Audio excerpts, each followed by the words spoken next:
तर राष्ट्रवादीच्या आणखी एका नेत्यांनी या संदर्भात शंका घेतली आहे। भुजबळांकडून सुद्धा अजित पवारांच्या अपघाताबाबत शंका व्यक्त केली जाते। विमान घिरट्या घालत असताना पलटी झालं असं भुजबळ म्हणतात। कुठेतरी काहीतरी गडबड झाली असं भुजबळांचं म्हणणं आहे। त्यामुळे मिटकरींनंतर आता भुजबळांनी सुद्धा अजित पवार यांच्या अचानक मृत्यूबाबत विमान अपघाताबाबत ही एक शंका व्यक्त केली आहे। आणि अजित पवारांच्या अपघाताबाबत भुजबळांकडून अशा प्रकारे शंका व्यक्त करताना ते म्हणतात विमान घिरट्या घालत असताना पलटी झालंय, कुठेतरी काहीतरी गडबड झाली आहे असं भुजबळांचं म्हणणं आहे।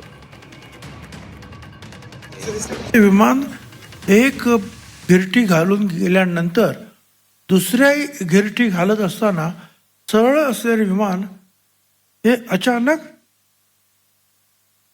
असं त्याने पलटी मारल्यासारखं दिसत आहे। आणि त्याच्यानंतर जे आहे काही क्षणामध्ये जे आहे होत्याचं नव्हतं होत आहे। चौकशी होईल, मी काही त्यातला तज्ज्ञ नाही, पण अनेकांशी जेव्हा बोलतो त्यावेळेला कुठेतरी काहीतरी गडबड झालेली आहे इंजिनामध्ये किंवा त्या रडारमध्ये। आणखीन काय असू शकतं आपण तर ठीक आहे, चौकशी आता होईल,